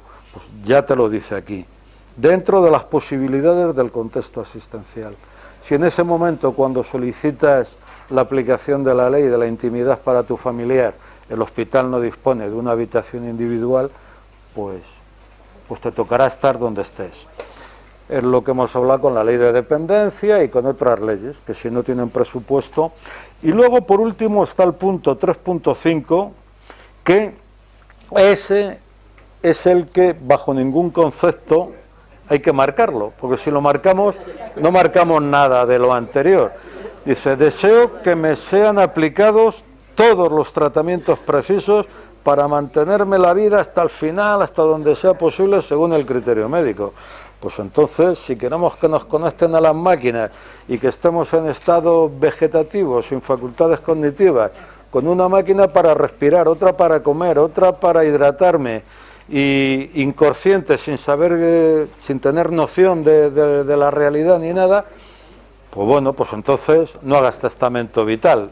Bien, instrucciones sobre mi cuerpo, el punto 4. Esto es una cosa muy personal de cada uno. Aquí, como ven ustedes, hay instrucciones acerca de la donación de los órganos, de la donación del cuerpo, para facultades de medicina, para la investigación o para el estudio de los estudiantes de las facultades de medicina. Indicarles que esto, si lo marcamos, es muy probable que a lo mejor no se lleve a la práctica lo que marquemos aquí. Hay muchas probabilidades. ¿Por qué? Bueno, sabrán ustedes que ayer ha salido en los medios que le van a enjuiciar como imputado al responsable del Departamento de Anatomía Patológica de la Complutense, creo, donde había un montón de cadáveres apilados en el suelo en estado de descomposición, de personas que habían donado con la mejor de sus intenciones su organismo para la investigación, para el bien de la ciencia médica. Y este individuo los mantenía apilados los cadáveres en unas condiciones indignas, incluso para una persona ya fallecida que está carente de cualquier derecho y por lo tanto desprovisto de dignidad. Pero es que es hasta indigno para un fallecido que tenga las instituciones públicas su cuerpo en ese estado. Entonces, En estos supuestos, si alguien está interesado en la donación de órganos, pues es muy interesante que, aparte de ponerlo aquí, la crucecita, se ponga en contacto con el organismo correspondiente, con el Servicio Nacional de Trasplantes, y que lo exponga allí, su firme voluntad, porque puede darse el caso también de que yo marque este cuadradito y cuando fallezca en el hospital, mi familia, a pesar de que saben mis valores, mis creencias, ellos tengan otras distintas. Y para llevar el duelo, ellos, mis familiares, un duelo conforme a sus creencias, pues no admitan que yo sea donante de órganos y que me extraigan órganos de mi cuerpo.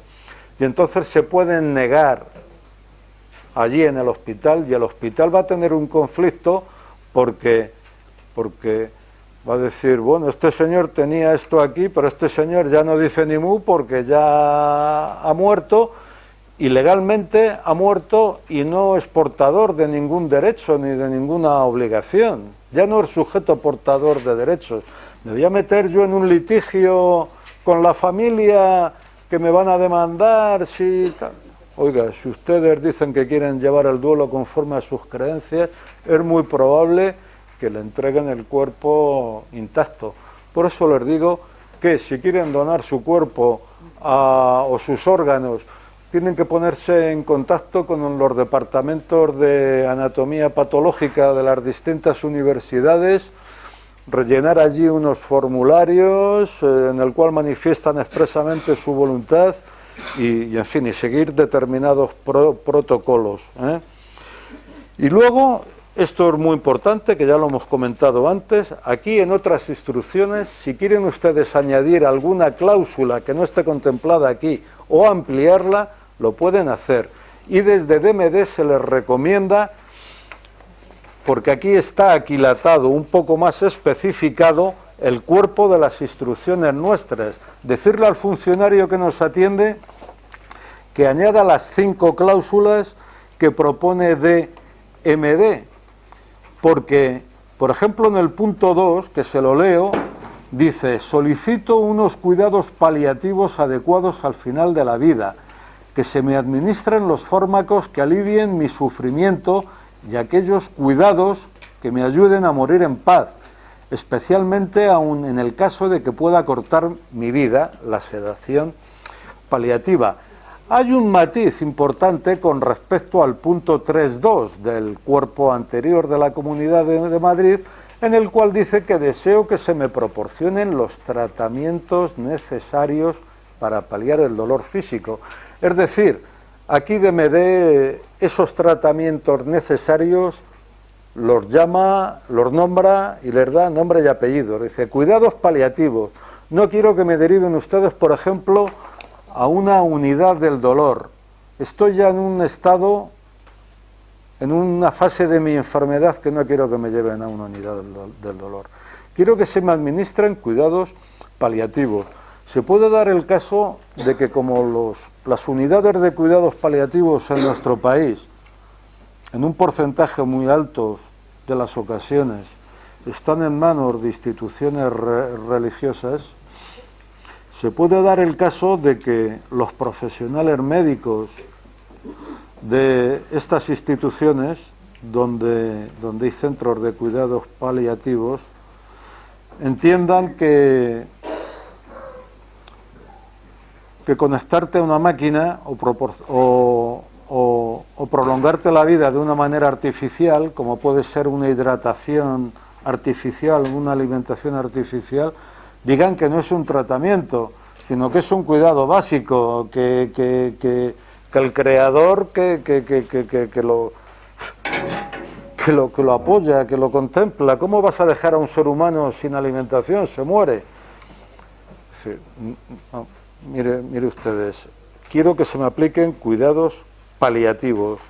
No quiero que se me administre una sonda nasogástrica que me va a perturbar mi calidad de vida y que me va a hacer vivir X días más o X semanas más con una calidad de vida que yo no deseo y que además aquí estoy diciendo que renuncio a ello. Entonces es muy recomendable que ustedes digan al funcionario que les incluya este clausulado. Verán otra hoja que pone designación de representante e interlocutor.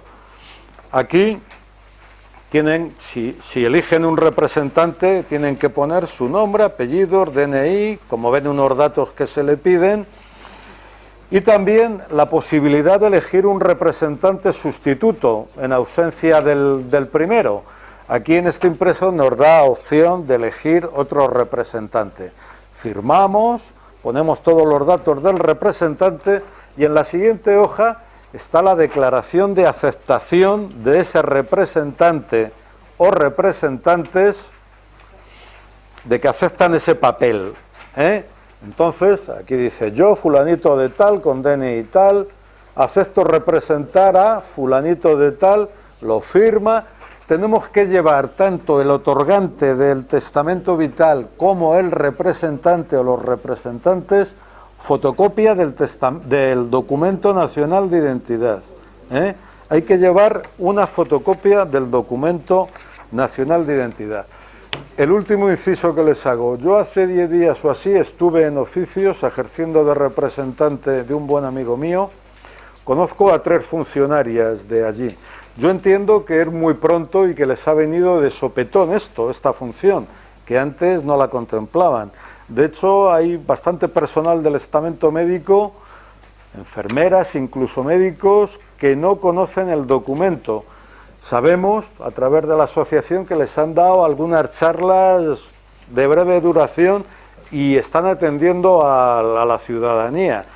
Se lo digo porque, como les digo, hace una semana o 2 semanas, la persona a la que yo representaba llevaba las instrucciones, las cláusulas tachadas conforme a sus creencias, conforme a como habíamos hablado, y esta funcionaria insistía, R que R, en que había que algún epígrafe, que no había que tacharlo, y que incluso sugirió tachar alguno de los 2 que yo he comentado ahora, no tachar, porque contradicen el espíritu del documento y a nuestra autonomía personal.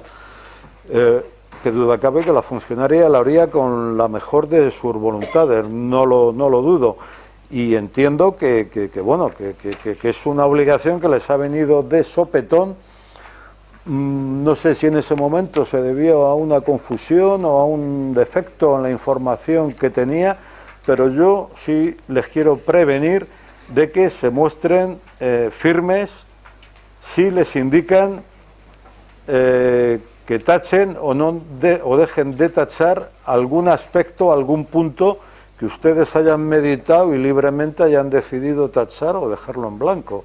Que no se fíen en absoluto, porque por lo que yo vi podía llevar a la confusión del documento, Y no sé, si hay alguna cuestión más, dígame.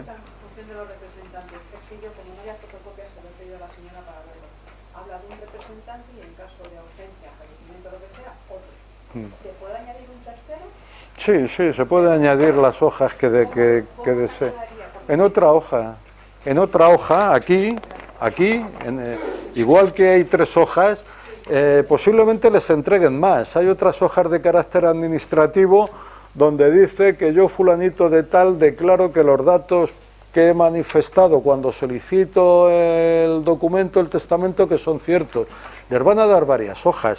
Aquí en otras instrucciones la funcionaria tiene que añadir otra hoja, porque aquí no hay espacio para añadir otras instrucciones, todo el clausulado de DMD. Se pueden añadir todas las hojas que desee y todas las instrucciones. Sí. Lo único que les deseaba indicar antes de que se me olvide y al final es, si no quieren perder tiempo, si ustedes en sus domicilios evalúan el documento y llegan a conclusiones definitivas con respecto a los aspectos a tachar o no a tachar, y lo llevan incluso relleno, esto es simplemente un borrador. Luego el funcionario va a ir a la papelera. El funcionario va a transcribir todos los datos que ustedes le den, personales y de instrucciones previas, en el ordenador, va a trasladarlo y eso lo va a mandar ofimáticamente a la consejería, a Sagasta.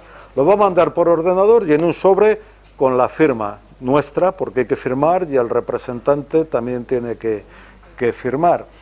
Entonces, si no quieren perder tiempo, lo digo porque yo fui con este señor y ya teníamos los documentos y bastante claro el articulado, y las personas que estaban en el mostrador en recepción, bueno, tengan los impresos, se los llevan a casa, los leen y si tienen dudas vuelven y los consultan.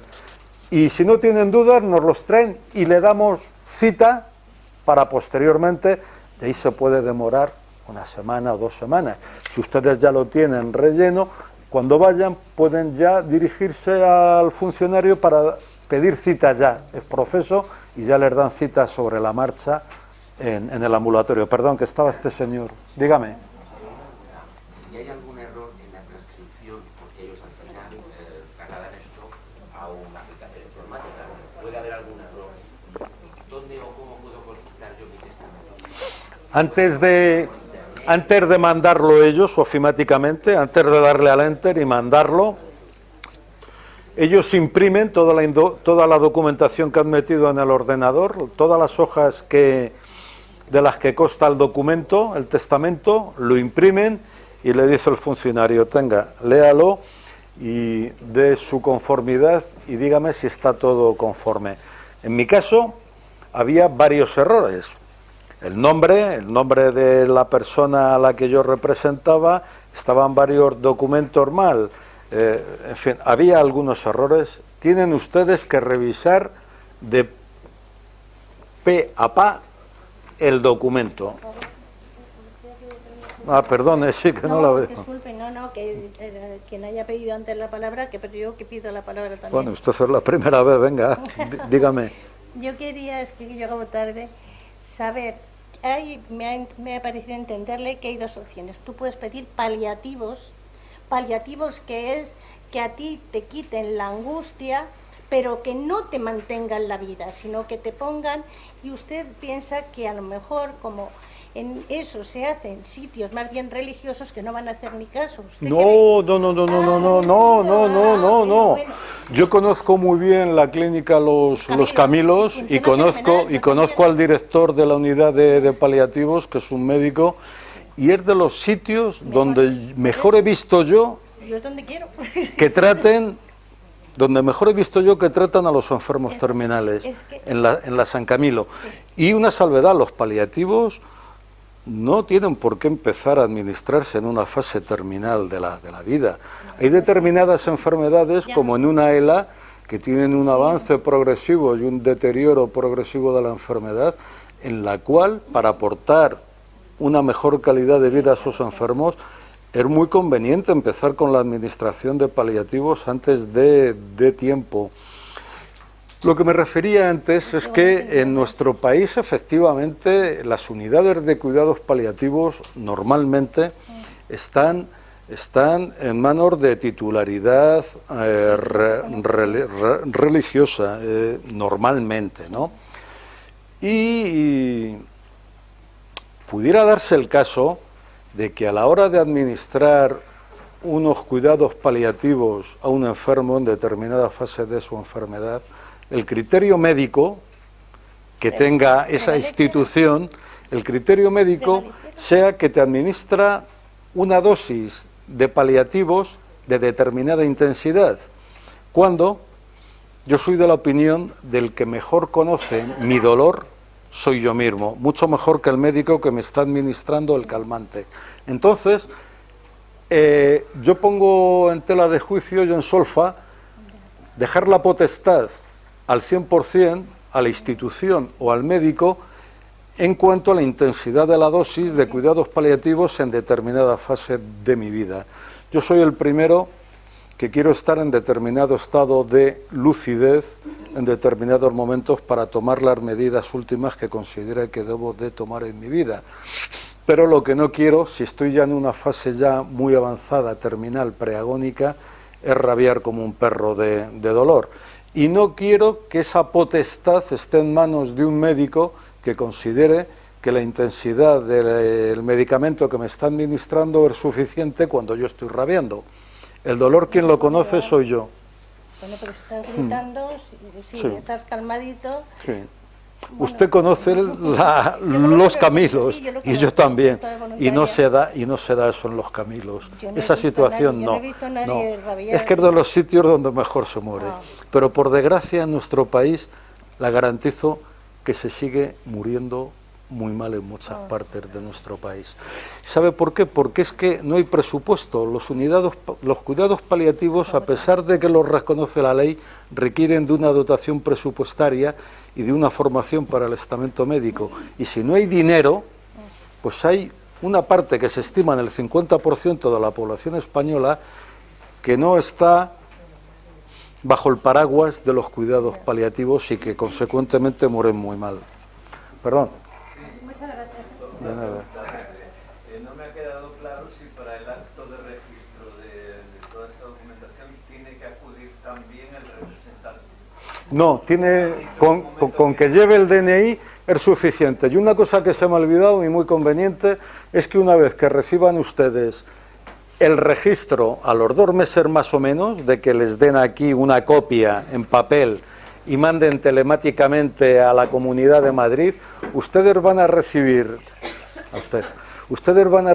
de la Consejería de la Comunidad de Madrid, de Sagasta, un sobre por correo certificado con el documento, con todo el testamento vital, representante, las cláusulas y con un sello de registro de la Comunidad de Madrid.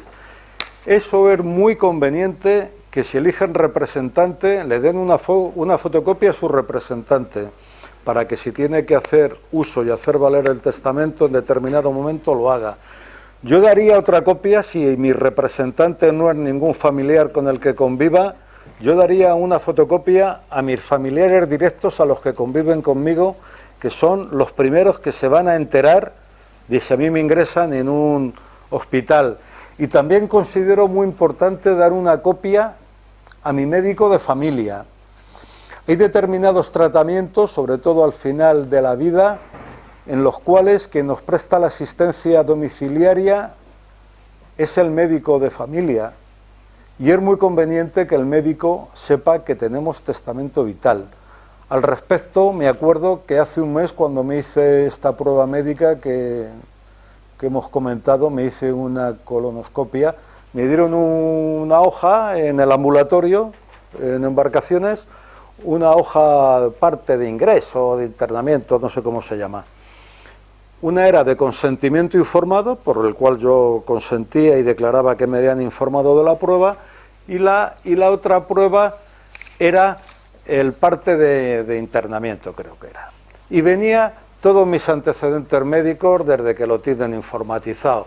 Pues paciente que ha sido operado de cálculos en la vejiga, paciente con principio de catarata, paciente que ha tenido un traumatismo en el pie, tal. Y al final, después de todo eso, ponía paciente con testamento vital. Es muy importante que lo sepan en el hospital, y más cuando te vas a someter a una prueba que puede tener consecuencias, si se le va la mano al anestesista o no, entra dentro de lo posible, aunque muy improbable. Es importante que en el hospital tengan en la hoja que yo soy una persona que tiene testamento vital, por si tienen que consultarlo rápidamente. Y el médico de familia también es muy importante que lo sepa. Y si les parece, si no hay nada más, a ustedes. Gracias a ustedes.